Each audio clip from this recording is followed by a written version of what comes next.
Hey kids, it's Mr. Fly here, hope you're well. Bit of a sad day today because it's my last day with this, the glorious BMW R1250RS. I've had it for the last couple of weeks.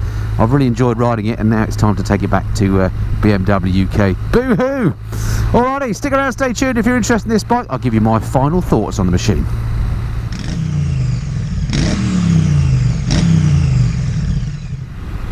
So what are my thoughts am I going to be left with having taken back the R1250RS? Well, overwhelmingly they're going to be positive thoughts. I really have liked this bike. It's going to be one of those bikes that I miss.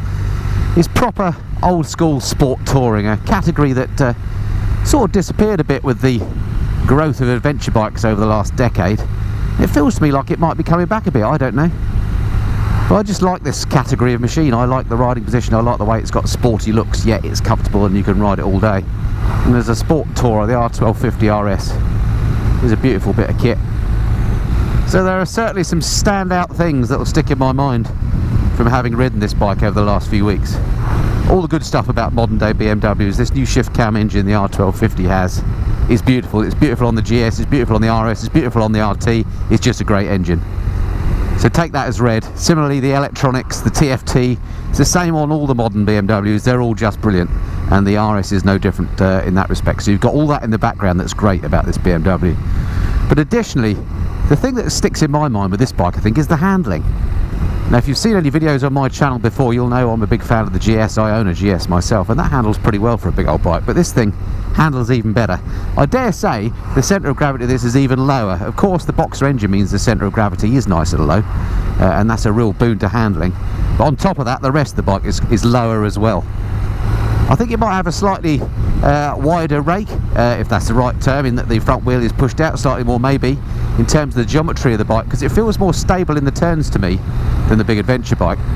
It's just got that nice balance between stability and flickability. And that's the kind of standout thing, the handling on this bike is just beautiful. Now, where is this vehicle going? I'm really hoping he's going right, because I want to go left. Please go right, please go right. Please go. Oh, he's going left, bother. So there is a massive long list of things that I like about this bike. Do go back and check my long-term review. If you haven't seen that, I'll put a link in the corner somewhere of this video to my living with review, I should say, where I do an in-depth look at the bike, all the pros and cons that I've learned, and I'll go through those in a bit more detail. And there's far more to like about this bike than not like, but no bike is perfect, is it? There are one or two things about the bike that I'm not so keen on, although I have to say I have struggled to come up with them. And the biggest dislike about the bike I've got is actually something that's a bit daft, really. It might not matter to you at all, and you may see it as an advantage, and that is the sound that the bike makes. There's nothing inspiring about it. In fact, you can barely hear the engine running. I mean, if you're on a long tour, then actually I find a loud exhaust pipe fatiguing. I used to have a loud pipe on my GS, which is the bike I use for touring. I ended up taking it off after one long tour because it was just too noisy if you're on the bike for like 7 hours a day. So actually, if you are going to use this bike as a tourer, then that quiet exhaust is probably a plus point, to be fair. But not only do I find the sound of the bike a little bit uninspiring, it sounds to me like a diesel car, but also that exhaust on here. And this one is the exclusive. It's got a fancy chrome exhaust, which I believe is an extra, but it's just massive.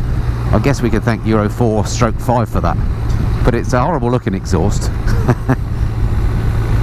And that really is about the only downside I can find with the bike.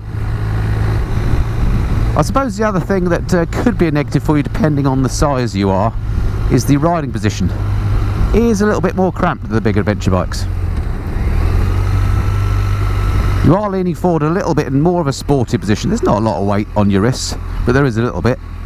And your legs are definitely more at an acute angle than they are on, say, the GS. On the GS, your legs are much straighter generally. On here, you're up at this sort of acute angle, which is a bit more sporty. I quite like that, actually, but I'm not sure whether on a long day in the saddle, whether that would work out to be comfortable or not. For me as a shorty at 5'8", I haven't found it a problem, but you know, if you were above 6 foot, say, that may be a consideration for you.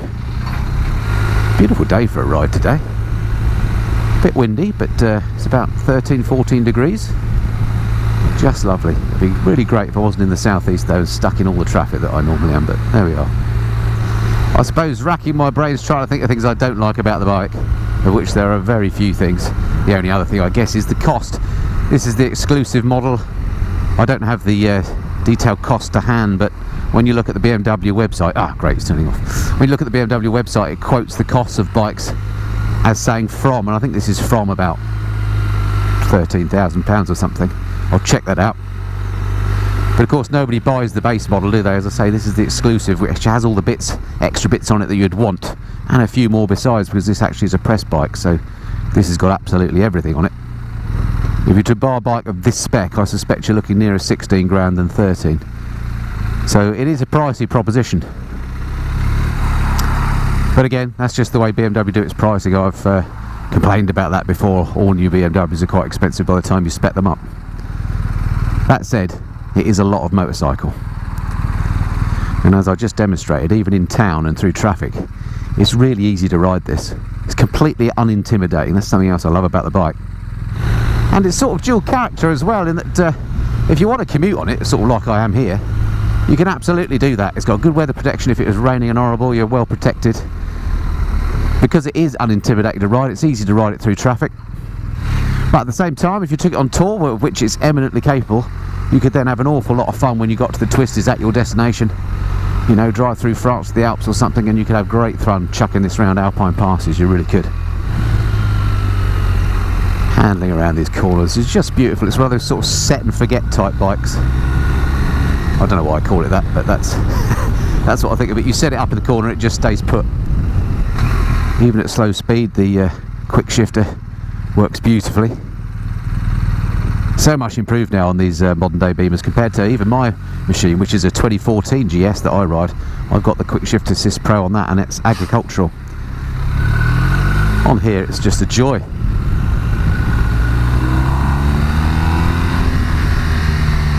I often wonder whether this is strictly speaking allowed to go up the inside on this little path here, but don't see why not. Brakes work beautifully. Clutch is nice and light. Mirrors work well.